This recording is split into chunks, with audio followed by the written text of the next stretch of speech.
Bonjour et bienvenue sur la chaîne Info sans jargon. Aujourd'hui, nous allons explorer le modèle OSI, un concept fondamental dans le domaine des réseaux informatiques.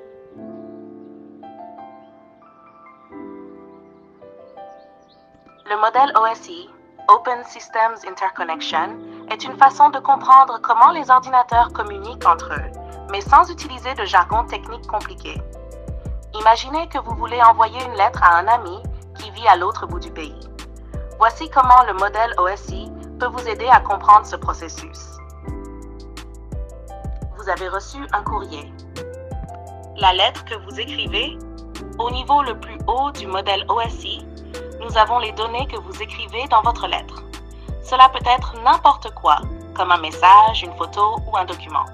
L'enveloppe de la lettre. Maintenant, votre lettre doit être placée dans une enveloppe pour être envoyée. Cette enveloppe correspond à la couche de transport du modèle OSI. L'adresse de votre ami. Avant d'envoyer votre lettre, vous avez besoin de l'adresse de votre ami pour que la lettre arrive à la bonne destination. Cette adresse représente la couche réseau du modèle OSI. Elle permet de déterminer comment atteindre l'endroit où vous envoyez vos données. Le trajet que prend votre lettre. Une fois que vous avez l'adresse de votre ami, la poste doit décider du chemin le plus efficace pour que votre lettre atteigne sa destination. Cela correspond à la couche liaison de données, qui gère la transmission des données sur le réseau local ou sur Internet.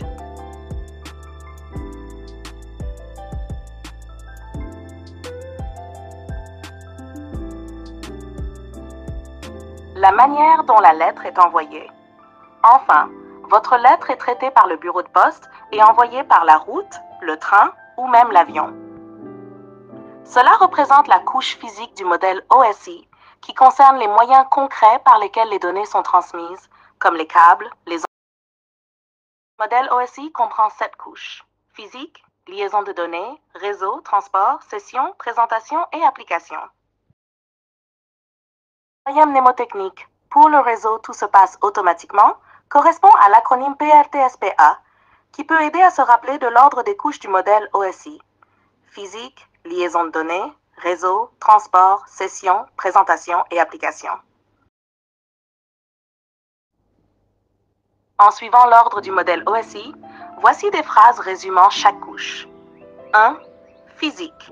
La couche physique, la plus basse, gère la transmission brute des données sur le support physique, comme les câbles ou les ondes radio.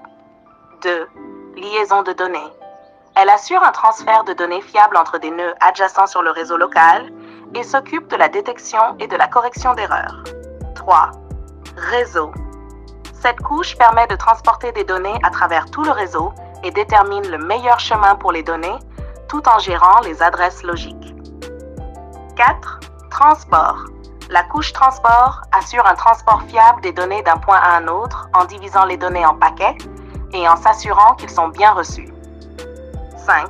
Session. Elle établit, gère et termine les sessions de communication entre les applications. 6. Présentation. Cette couche se charge de la représentation des données, c'est-à-dire de leur traduction, compression ou chiffrement si nécessaire, pour assurer qu'elles soient compréhensibles par les appareils. 7. Application. La couche application, la plus haute, fournit des interfaces aux applications réseau et gère les protocoles spécifiques aux applications, comme HTTP pour le web ou SMTP pour le courrier électronique. En résumé, le modèle OSI divise le processus de communication en différentes étapes simples, similaires à l'envoi d'une lettre, ce qui permet de comprendre comment les ordinateurs échangent des données sans avoir besoin de connaissances techniques approfondies en informatique. Chaque couche du modèle OSI correspond à une étape spécifique du processus de communication, ce qui facilite la compréhension de la manière dont les données sont transmises et traitées à travers un réseau informatique. Merci de m'avoir écouté et bonne chance pour tes révisions ou ton apprentissage. À la prochaine!